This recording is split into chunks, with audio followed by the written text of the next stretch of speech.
Hello, everybody. Welcome. Welcome to TecSocial. Thanks for coming out. A little late getting started tonight. Sorry about that.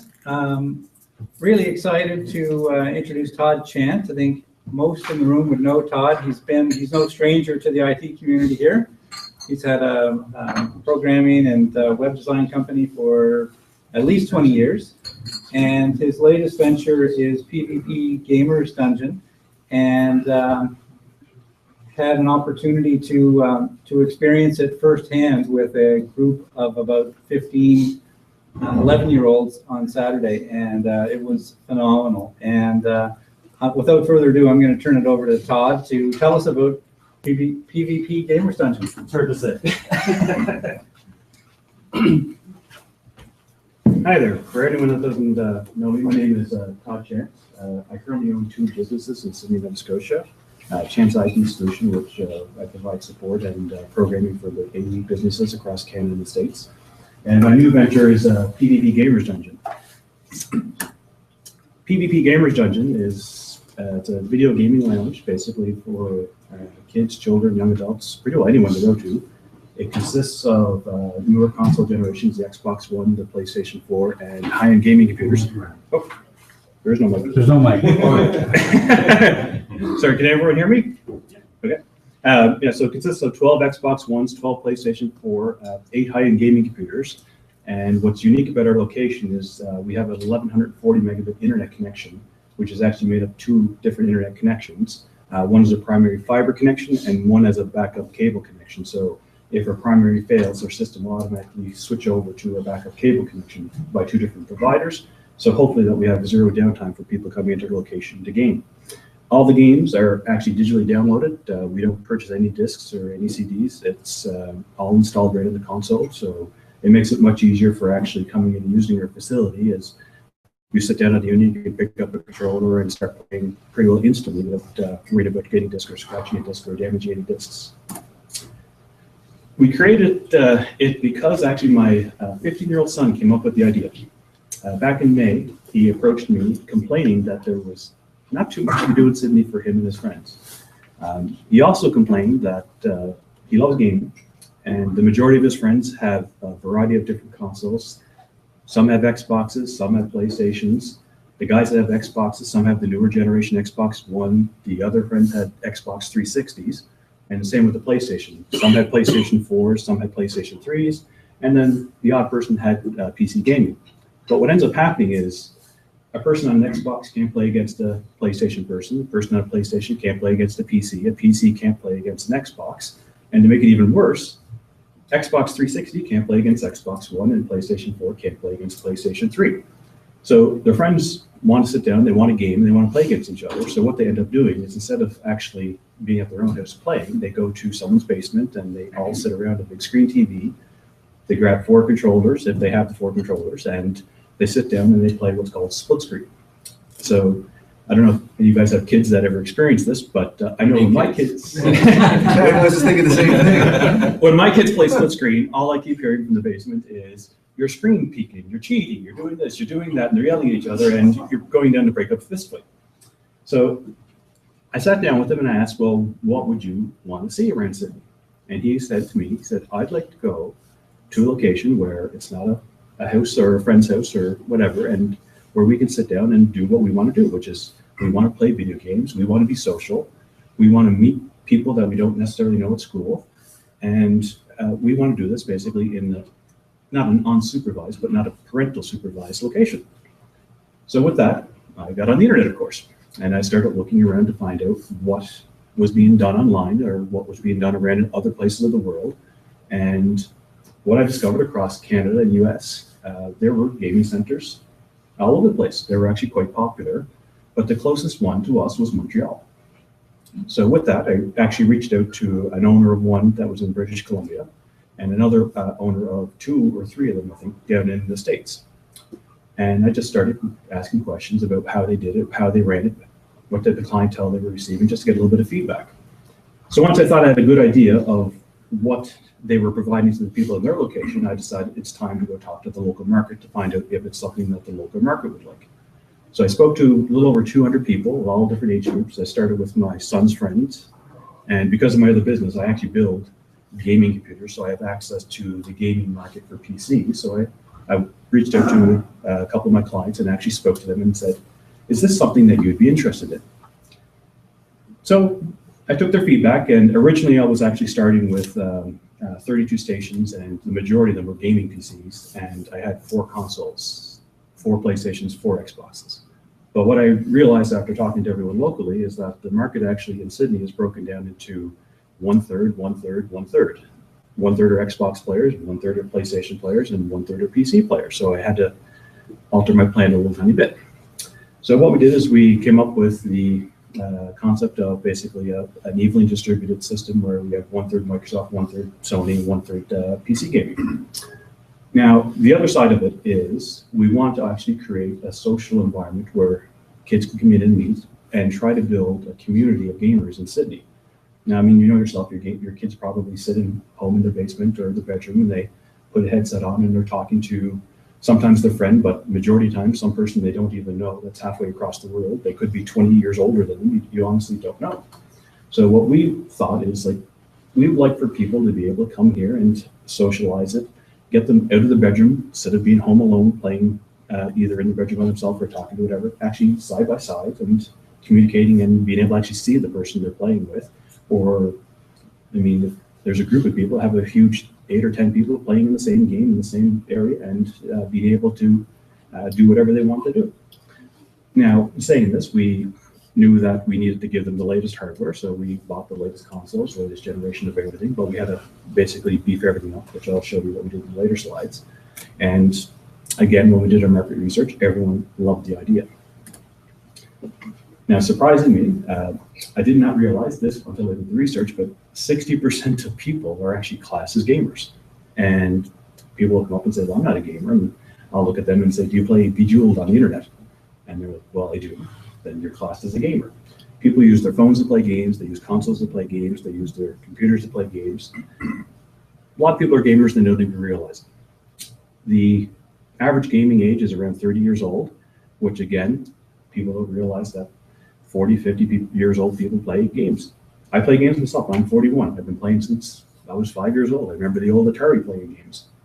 And demographics is actually broken down almost 50-50.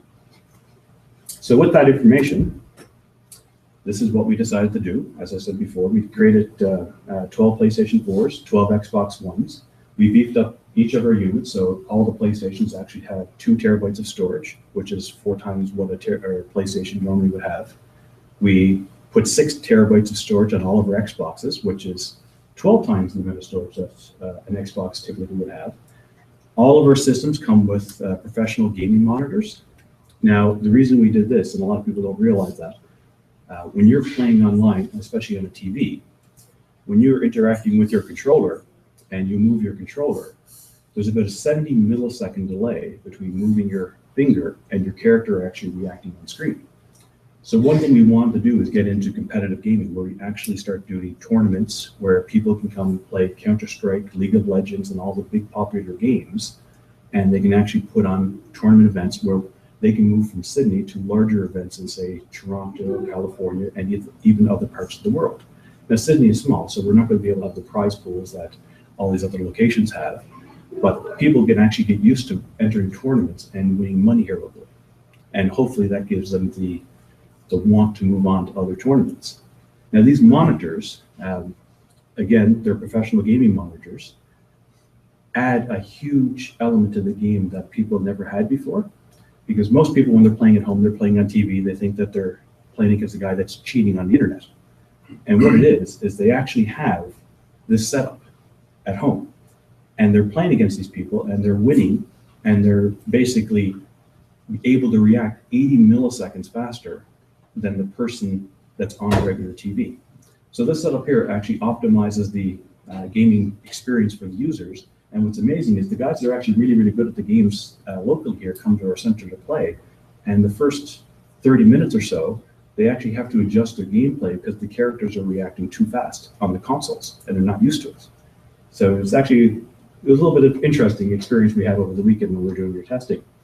We have tons of games on all of our consoles. We have a minimum 25 games on every console, and PCs, I think we're up at 60 or 70 games on our PCs.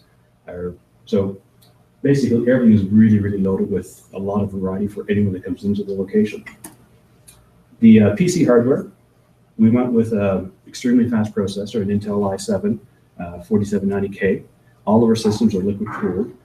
They are very powerful computers for the average person. Most people think they have a gaming computer at home, and then they come in and experience ours, and they're shocked with the difference in gameplay on our systems compared to the systems that they have.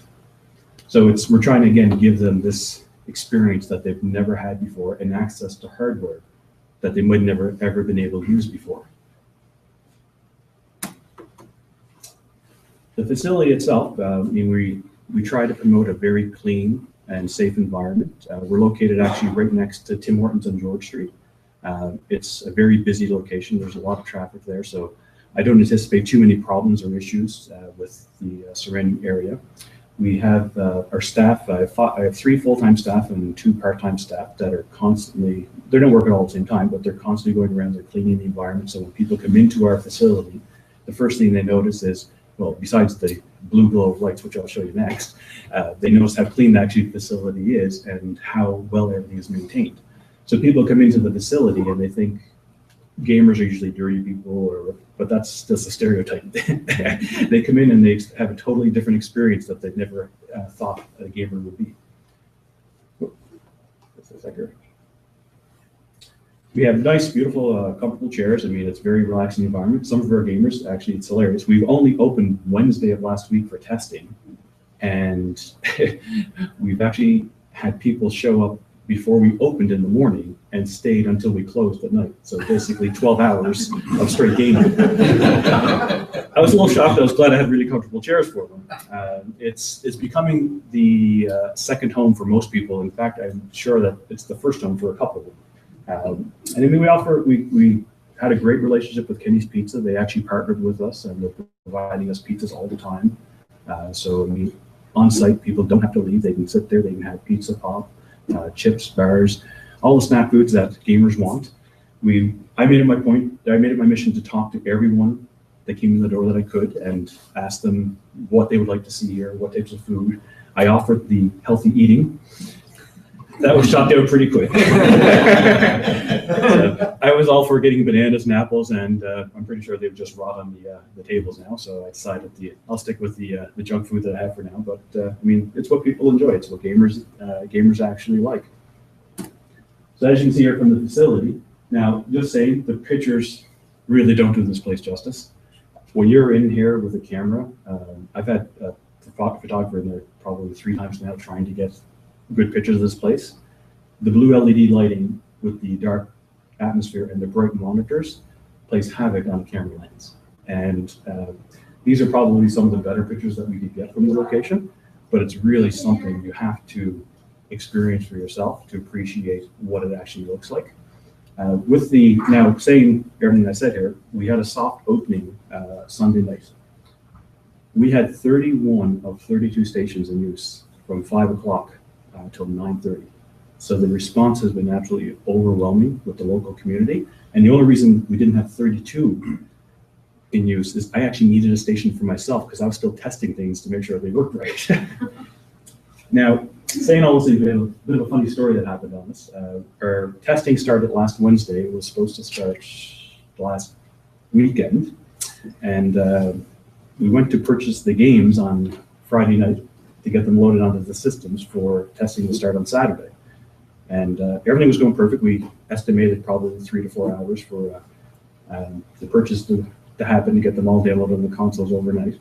And I mean, buying the first console, no problem. We were downloading 2.2 gigs in less than 60 seconds. I mean, the games were just coming down phenomenally fast. And then all of a sudden on the 6th console, my credit card got rejected. So we called Microsoft and they just basically said, listen, it's just that you did so many transactions in a short period of time that your credit card has been flagged or whatever. So just try 24 hours. So we said, okay, we'll switch over to the PlayStations. And sure enough, after 6 PlayStations, something happened with the PlayStation. We called Sony. Sony said same thing, try 24 hours. So we waited till Saturday to buy our video games and loaded our first in the shopping cart. And sure enough, credit card was rejected again. So we said, okay, well, we'll give another 24 hours and we'll wait till Sunday. So sure enough, we tried on Sunday again and credit card rejected again. So I spent 2.5 hours total on the phone with Microsoft on Sunday to find out what the problem was. Apparently, because of all the hacking that's been going on with Microsoft and Sony and Xbox Live and PlayStation Store, they now have an automated response that once a credit card is now associated with over 5 consoles, it is banned from their system forever. There's no way to override this. So obviously I was starting to panic because we were supposed to be opening the next day and I had no way of buying games.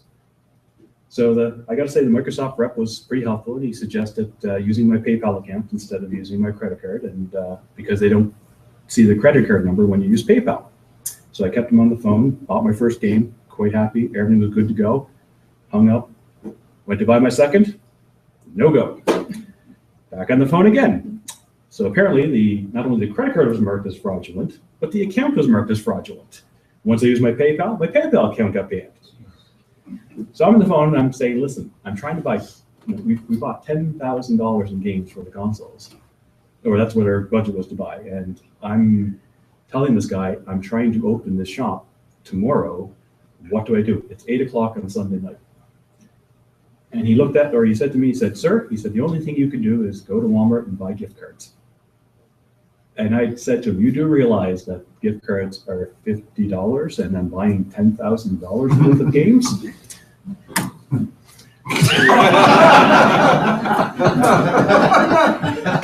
Needless to say, it took a while. I showed up at Walmart Monday morning to buy the gift cards, and I walked up to the electronics department and I looked at the shelf and saw $700 of PlayStation cards and about $1,000 of Xbox cards. So I thought that this was never going to go anywhere and I was going to be traveling up to Halifax and every store in between getting these cards. So I grabbed all the cards that were at Walmart and I went over to the electronics department to buy the cards, and the guy looked at me and thought I was nuts. And he's like, sir, I don't think you need all those cards. And I'm like, actually, I need a lot more. And after explaining what I was doing, I got to say the guy was very helpful. He went out back and actually found a box of, as you see, $10,000 worth of gift cards. So we took the gift cards back to the location and scratched every single number off them, entered the 25-digit code 200 times. It took us 3 days to buy our games. So all day Monday, Tuesday, well, actually all day Monday night and Tuesday night. And I think I was there till 2 o'clock in the morning on Monday. And I don't even know what time on Tuesday, until I got every single card in the system and every game bought. Wednesday, the testers came in to test the system. Now, what we did is we lined up 55 testers from the local community to come in and test it. We did not promote this place at all. We wanted to keep this as a surprise for the local community. So we approached guys that I knew and said, listen, we want you to test this facility. We want to try to keep it pretty quiet, but when you're here though, we want you to go onto your Facebook, your social media, and promote the living hell of it for us. So we started on Wednesday with only 22 testers out of the 50 showed up during the day. Saying that, Thursday morning when I showed up in the shop, I had guys outside of my door waiting to get in because they heard about this on Facebook. It was an unbelievable response that we received just from 1 day of testing. So we tested for Wednesday, Thursday, Friday, and we actually did a birthday party for Bob's kids on Saturday, which, as Bob said, was a lot of fun. The kids had a great time. I actually have never seen a 12-on-12 game of Halo before, and it was actually pretty amazing to watch it in person, and the kids were just absolutely amazing. And then Sunday we did a soft opening. The response was amazing. People came in. We were looking for feedback from gamers, trying to figure where we could go with this. And right now they're just so overwhelmed with what we gave them. They have no feedback except for, wow, this place is just unbelievable. And we're hoping that with the community though, over the next few months, that the feedback we get, we can actually grow this into something that is shaped by the community I did what I needed to do to get it up and running, but now I want to do something that the community wants. So we're really depending on people coming here, kids coming here, giving us their feedback, telling us what they want, how they want it to work, and how they want to operate, because this is built for them. I didn't build this for myself. I didn't build this for adults. I built this because my 15-year-old son didn't have anything to do with Sydney, and that was basically the opinion of all of his friends and everyone I talked to. They wanted something like this. So I'm hoping that with their help and everyone else's help, that we can shape this into something that they would really, really enjoy. And then location number 2 will be much, much larger. So for now, we're actually doing our soft opening from this Monday till next Friday, which we're doing our grand opening. We're using these hours here for Monday to Thursday, 11 a.m. to 11 p.m. Now, the 11 p.m. didn't work out too well because so far on Monday we stayed open to 12:30, and Tuesday we stayed open to 1 o'clock in the morning. Gamers just don't want to leave. So since we're so new, we decided, you know what, we got 9 guys gaming. We're not going to kick them out. My staff was more than willing to stay late, work with them, and let them have fun. They enjoyed themselves. They had a great time. Now, one of the unique things about our business is that we do what's called a lock-in on Saturday nights. Now, a lock-in, all it is an overnight party for gamers. We weren't actually starting it until December, but I kind of put the feeler out there for people to say, what do you think about this? And I couldn't believe how many people wanted to do it this weekend. So we actually have our first lock-in this Saturday night. We're booking 29 stations because I want to leave 1 Xbox, 1 PC, and 1 PlayStation available in case something does happen during the night. We have 18 out of the 29 slots booked already. It's amazing. I thought I was a hardcore gamer until I met the people I actually have coming into my store. The rate structure, we try to keep this very reasonable for everyone coming into our place.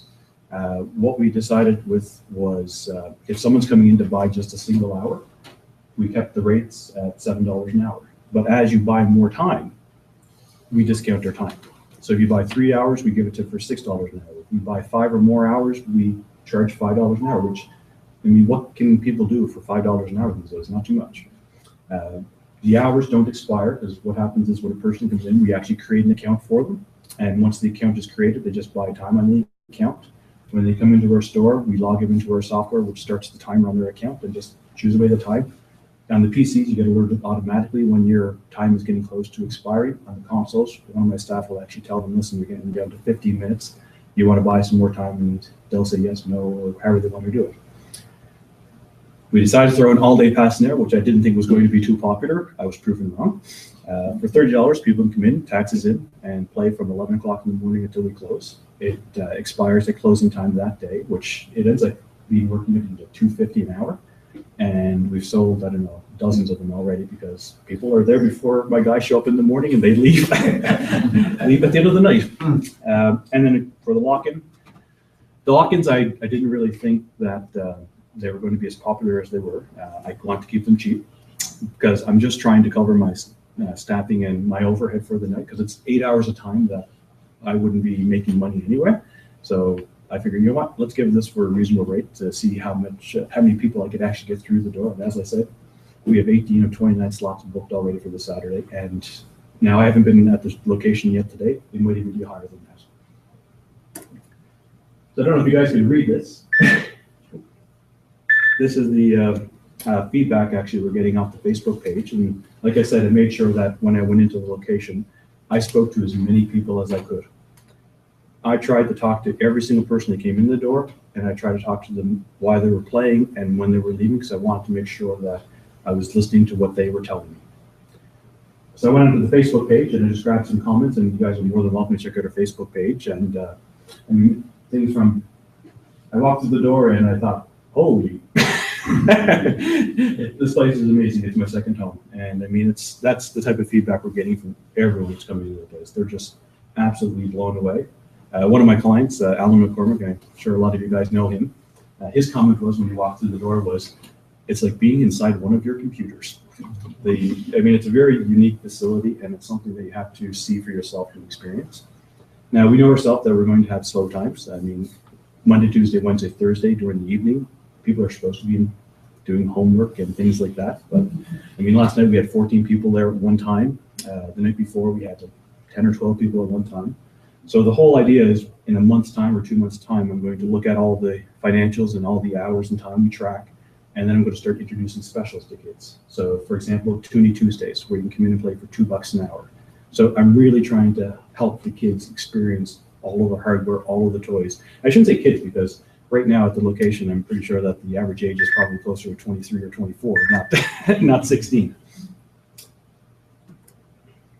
So the contact information we have our website at pvpgamersdungeon.com. We have our Facebook page up, PvP Gamers Dungeon. And basically, the only thing that's not PvP Gamers is their Twitter account, because the name was too long, so we had to shorten it down to PvP Gamer Dungeon. We're located at 465 George Street. It's Unit B. It's right behind H&R Block.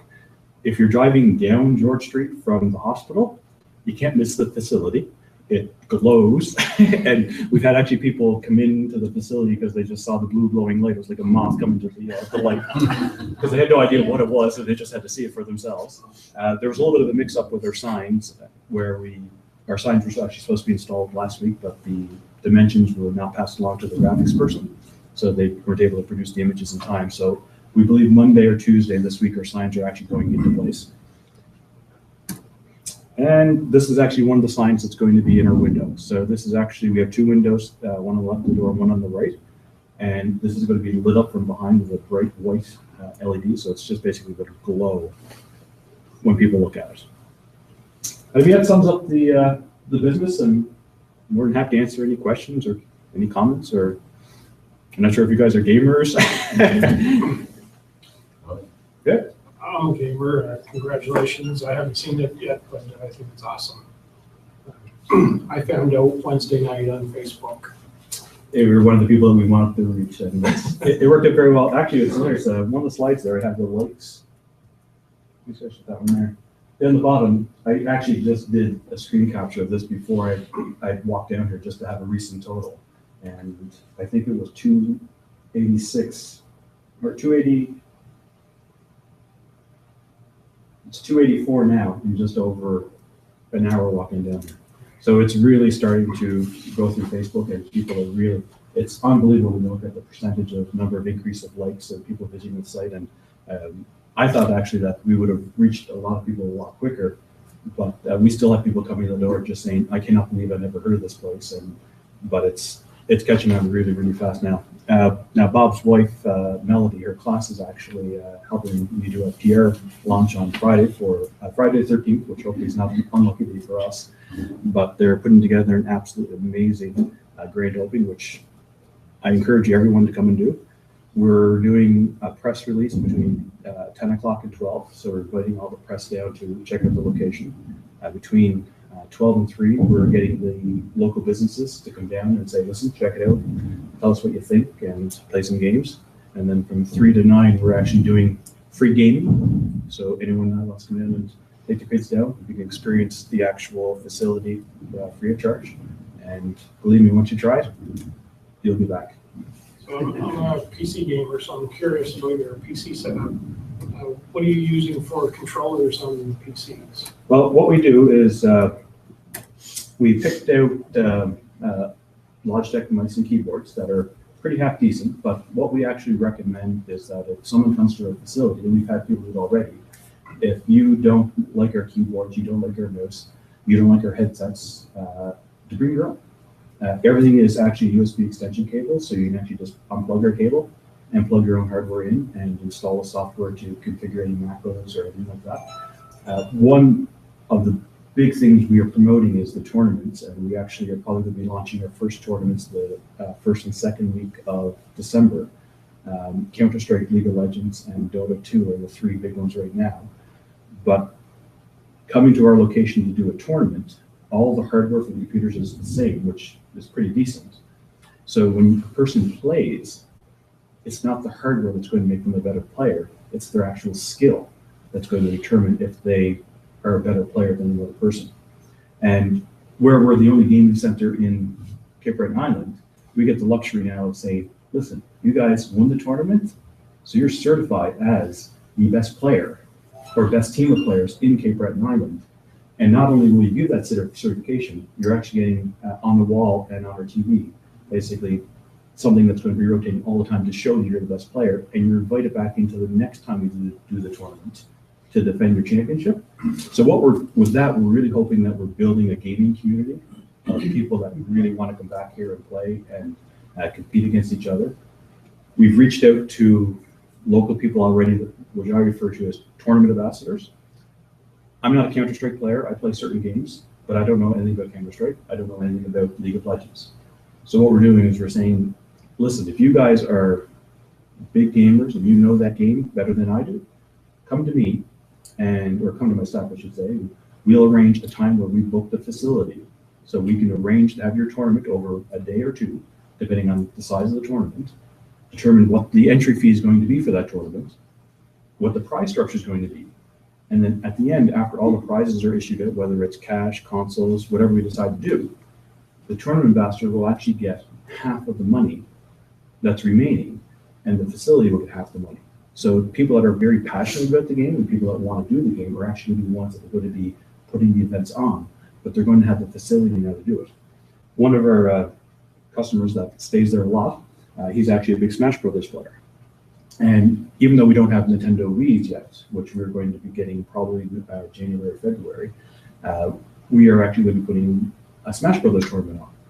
And the way it worked with him in the past is he had to book, say, a hall, he had to set up all the equipment, he had to do this, he did that, and it actually ended up costing him out of pocket every single tournament he put on. But it was a huge reaction, everyone loved it. And this way here, though, is that we're able to give him the facility to do this because that's what we're designed to do.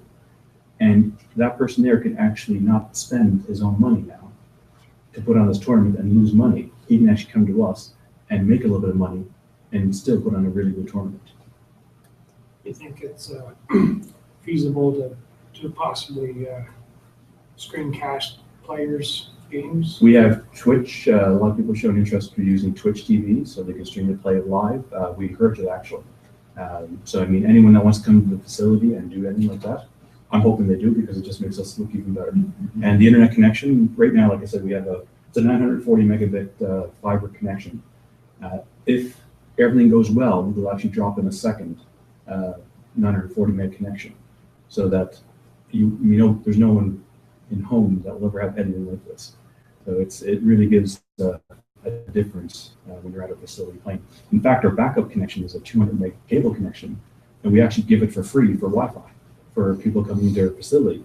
Now, mind you, if our fiber connection goes down, we cut off the Wi-Fi and switch it over to that, but still you have a 200 meg connection for Wi-Fi, which is pretty impressive, actually. Any other questions? Todd's going to stick around, so if you're too shy to ask your questions in public. You're not any shyer than I am. I'm shy as anything, to be honest.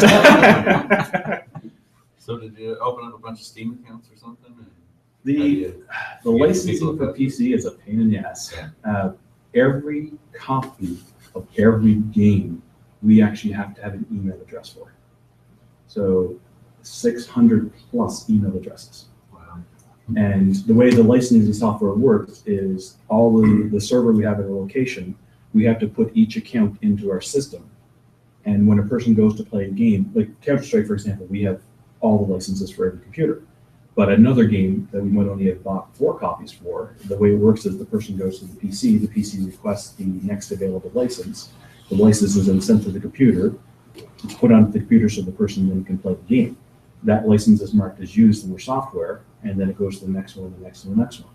Now, when we get to one license available, I actually get a notification to tell me that there's only one license available for this game. So what ends up happening is then I make a decision, okay, is that happening a lot? We buy more copies of that one game. But popular games like, for example, Black Ops 3, I'm not sure if you guys are a Black Ops player, but that's being released tomorrow. We have it on every console, every computer. It's already been pre-purchased. So we've actually budgeted for 2 major releases per month to buy games. Now, this month is bad because we actually have 3 major releases, so it's a really bad month to open. So we have Black Ops 3 pre-ordered for tomorrow. We have Fallout 4 pre-ordered for Tuesday, and Star Wars Battlefront pre-ordered for the week after. Each game costs us about $2,000 to put on all the systems. So it gives you an idea what how much we actually spend so the kids actually can enjoy themselves there. And the thing is, I mean, I look at it this way, is that not every parent has the money to spend. I mean, an Xbox One with 4 games is over $1,000 or almost $1,000. So a lot of parents don't have that money to spend on those types of consoles. But sending your kid down there for $5 an hour. I'm also thinking attendance at the schools is going to go down. Well, I will say that I dropped in, I don't know if it was yesterday or the day before, I'm losing track of my days now. And there was 9 Sydney Academy students there. And it was during school hours, and they had lost track of time. We actually, that's what they say anyway. We actually, starting Monday, we do a special for the Sydney Academy students where they can actually come in, have a slice of pizza, a pop, and game for 30 minutes for $8 taxes in. So, I mean, we're really trying to gear this so that the kids can afford it. And what we're trying to encourage also is like for kids at Sydney Academy or the French school, after they're done at school, if their parents can't pick them up or if they're not going home, they can come there for an hour and a half. And their parents know where they are. It's not that expensive. They can play and they can be picked up at that location. I mean, I think it was in June I actually was 100% positive I was doing this idea, and it's when I took my kids out to Mayflower Mall, and we went to the arcade, and they love playing basketball and stuff in the arcade. So I reached over, gave my 2 boys $20, and I walked down to Tim Hortons to get a tea, and I came back, and they were outside of the arcade waiting for me, and I thought there was something wrong. They ran out of money. So that was the thought of how can a parent, if say a husband and wife wanted to go out to a movie, wanted to go out to dinner for 3 or 4 hours, how could they afford to drop their kid off at the mall or pay for a babysitter and all the time? This way here, if you pay $20, you know your kid's going to be there for 3 hours and have 3 hours of time. It's not a question. That's the way the system works. You won't have to worry about them wandering away. Actually, when you show up, you're dragging them over there. They don't want to go. So I mean, as Bob saw on the weekend, parents were trying to drag their kids out there. They just want to stay. But it's now 2 of the guys I did market research for at the beginning told me that they would never come here. They said, listen, I have this stuff at home. I will never come there because me and this other guy, we game all the time, and why would we come to your facility to try this out? 3 nights so far, we had kicked them at a closing time because being there side by side with someone is a lot different than being home in your bedroom by yourself talking to a person on a headset. Well, I had to buy 3 gaming PCs, 3 Xboxes for. And that's the thing is, and a lot of parents, they can't afford to do that. So what ends up happening is they end up sticking around one TV, and it's usually a smaller TV, and they're trying to play, and it's a lot of complaining. Or they only have 2 controllers, and there's 4 kids, so they end up taking turns. I mean, there's a lot of different things that happen. But this way here, it's like for $5 an hour, they can come in, and I mean, that's $25 to stay for 5 hours. So we're getting, like I said, a lot of positive feedback, and we're hoping that we can make this better. But people are just blown away with what we did so far that they're not giving us any more feedback of what to change. How are you going to deal with kids who should be in school? When I was a kid, I had an arcade across the street, one of the first arcades here. And I blew my allowance, and I blew the advance on my allowance, and the owner basically said, look, get out of here, don't come back, because he figured to get in trouble or something. Are you going to do something like that? Well, what I did is myself is I mentioned to them, like, aren't you're supposed to be in class? And I encouraged my staff to say, aren't you supposed to be in class? But the thing is, we have no rights of doing anything. I figure within a couple of weeks, we're going to be on speed dial of the schools, and they're just going to call in and say, yell out this name, and please send them to class, or they're just going to show up and just drag them out. I don't know. But no, we have no control over that. There's nothing we really can do. It's a delicate issue. Yeah, it's a very delicate issue. Should have a live webcam so the parents can see their kids once in a while. Well, actually, we got the place loaded with security cameras, and it was actually suggested that we have a closed membership for parents so they can actually log in. Anyway, I thought if revenue gets pretty tight, yeah, we might have to do something like that. Any other questions? Yeah, I'm not a huge gamer, but just in terms of like the consoles, how do you handle like all the different accounts and stuff? Like if you want to play something, like could I go play on like my own account? Well, the cool way the